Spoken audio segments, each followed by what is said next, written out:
आज हम लोग अष्टावक्र गीता के दूसरे अध्याय के 9 नंबर श्लोक की चर्चा करेंगे। इसमें राजा जनक जो है आत्मज्ञान होने के बाद अपना अनुभव बता रहे हैं। तो ये श्लोक इस प्रकार है। आश्चर्य है कि कल्पित संसार अज्ञान से मुझ में ऐसा भासित है जैसे सीप में चांदी, रस्सी में सर्प और सूर्य की किरणों में जल भासित होता है। तो ज्ञान होने के बाद उनको आश्चर्य हो रहा है कि अज्ञान काल में वो संसार कैसा देखते थे, कैसा दिखाई देता था, और ज्ञान प्राप्त होने के बाद संसार कैसा दिखाई देता है। तो ये जैसा उनको संसार अनुभव हो रहा है उसको 3 दृष्टांतों के माध्यम से बताने की कोशिश कर रहे हैं। पहला बताया सीप और चांदी। जब हम समुद्र के किनारे जाते हैं तो दूर से सीप जो है चांदी की तरह दिखाई देती है। हम सोचते हैं कि चांदी जाकर उठाते हैं, पता चलता सीप है, फिर छोड़ देते हैं। तो ऐसे राजा जनक बता रहे हैं कि जैसे सीप में चांदी का भ्रम हो जाता है, ऐसे ही संसार जो है ये हमको है मिथ्या, कल्पना मात्र है, लेकिन ये सत्य की तरह हमको लगने लगता है और इसके तरफ हम भागने लगते हैं। लेकिन जब आत्मज्ञान हो जाता है तो ये हमको कल्पना मात्र दिखाई देता है। दूसरा बता रहे हैं कि रस्सी में सर्प। अब देखिए, अक्सर अंधेरे में रस्सी टेढ़ी मेढ़ी पड़ी रहती है तो लगता है सर्प, हम डर जाते हैं। तो रस्सी में सर्प जब पहले भी नहीं था, वर्तमान काल में भी है और बाद में भी नहीं रहेगा। अंधकार करके रस्सी में सर्प दिखाई दे रहा है, हम डर जाते कहीं काट ना लें। उसी प्रकार अज्ञान करके जो है हमको संसार सत्य दिखाई देता है। जब आत्मज्ञान होता है तो जैसे रस्सी में सर्प जो झूठा है, भ्रम मात्र है, कल्पना मात्र है, ऐसे आत्मा में सारा संसार कल्पना मात्र है, भ्रम मात्र है। और तीसरा बता रहे सूर्य की किरणों में जल। अक्सर आप देखिए कि रेगिस्तान में दूर से लगता है कि पानी है। मरीचिका बोलते हैं, हिरन जो प्यास बुझाने की दौड़ती दौड़ती जाती है और उसका प्यास नहीं बुझता, उसी में जल के मर जाती है। वहाँ जल था ही नहीं, जल भास रहा है। इसी प्रकार राजा जनक बता रहे हैं कि संसार में सुख नहीं है, लेकिन हम संसार में सुखों की प्राप्ति के लिए दौड़ लगाते रहते हैं और अंत समय में मृत्यु आ जाता है और हमारा जीवन चला जाता है और हमको तृप्ति भी नहीं मिलती है, अतृप्त रहते हैं। और दोबारा चूँकि इच्छाओं का, वासनाओं का, भोगों का संस्कार मन में पड़ा रहता है तो दोबारा हमारा पुनर्जन्म अनिवार्य हो जाता है और संसार में पैदा होते रहते हैं, मरते रहते हैं और दुख सुख भोगते रहते हैं और अपना कल्याण नहीं कर पाते हैं।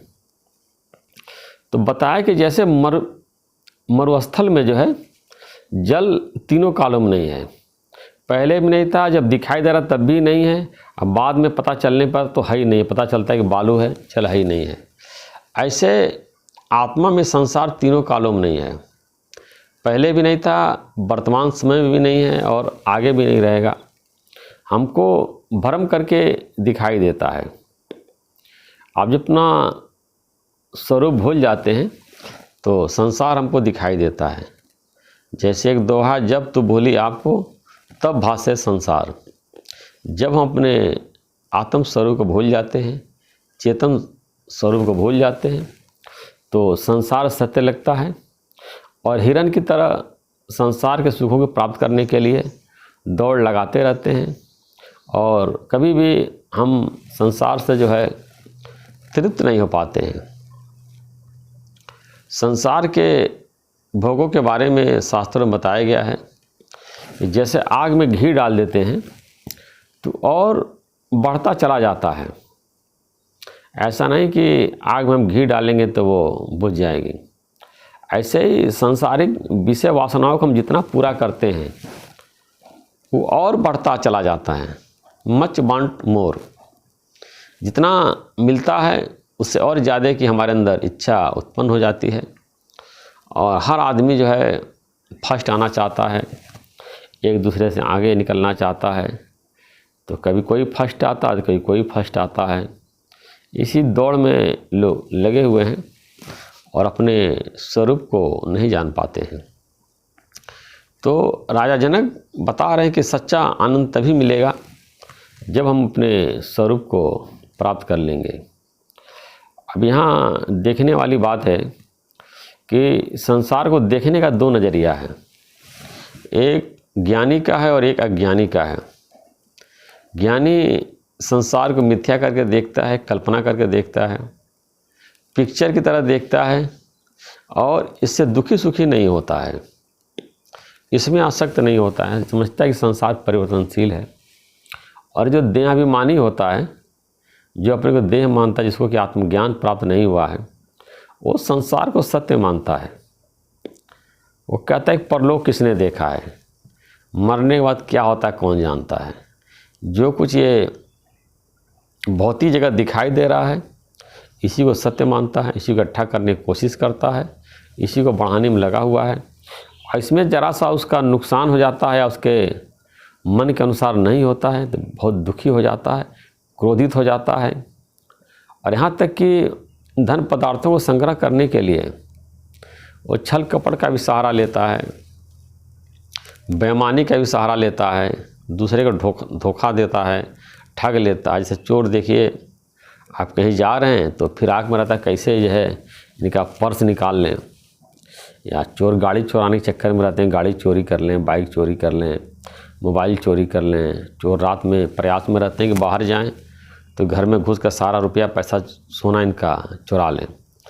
तो इस प्रकार वो संसार के सुखों को प्राप्त करने के लिए अन्याय गलत तरीके से धन को इकट्ठा करने की कोशिश करते हैं और पकड़ जाने पे वो जेल के सलाखों के भीतर जाते हैं और पूरे संसार में उनकी बदनामी होती है। अब देखिए, अब जो ज्ञानी लोग हैं, जो सन्यासी हैं, वो थोड़े से में भी वो कितने आनंद में रहते हैं और उनको खाना पकाने के अलावा नहीं होती, अग्नि नहीं जलाते हैं। जो दूसरे घरों में पका हुआ खाना होता है वही मांग करके अपना पेट भर लेते हैं।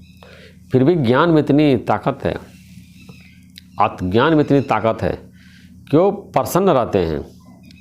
यहाँ तक कि बताया गया कि जिसको आत्मज्ञान हो गया है, केवल अपने आत्मा को जान गया है, तो वो चक्रवर्ती राजा से भी ज़्यादा सुखी हो जाता है। उसको कोई टेंशन नहीं रहती, कोई चिंता नहीं रहती, कोई बात की परेशानी नहीं रहती, हमेशा आनंद में रहता है। और चक्रवर्ती राजा है, अगर उसको ज्ञान नहीं है तो राज्य की और राज्य चलाने की व्यवस्था के बारे में दुनिया भर की चिंता परेशानी उसके दिमाग में रहती है। तो जैसे ही हम अपने स्वरूप को जानते हैं, सारा संसार मिथ्या हो जाता है और संसार के प्रति हमारी भाग दौड़ बंद हो जाती है। अब ऐसा नहीं कि ज्ञानी कार्य नहीं करता, रजोगुण में नहीं आता है कि हलचल में आ गया, परेशानी में आ गया, जल्दी जल्दी कार्य कर रहा है। या कुछ लोग होते हैं कि बिल्कुल आज में पड़े रहता है, अरे कौन आज के काम कल करेंगे, कल परसों कर लेंगे, सब काम टालते रहते, आलस्य में निद्रा में पड़े रहते हैं, 9 बजे सोएंगे, रात को देर तक टीवी देखेंगे। तो ज्ञानी इन आलसियों की तरह भी नहीं होता है। ये रजोगुणी जो होते हैं बिल्कुल हलचल में हमेशा परेशान रहते हैं, ये कर ले वो कर ले, दुनिया भर जल्दी जल्दी सारा कार्य करते हैं, जल्दी जल्दी काम गलत होता है दोबारा फिर उसको करते हैं। उनकी तरह नहीं होता है, आराम से जो है अपने स्वरूप में स्थित होकर के जो कार्य सामने आता है उसको सहज रूप से एक एक करके करता चला जाता है और हमेशा अपने आत्मा आनंद में मग्न रहता है।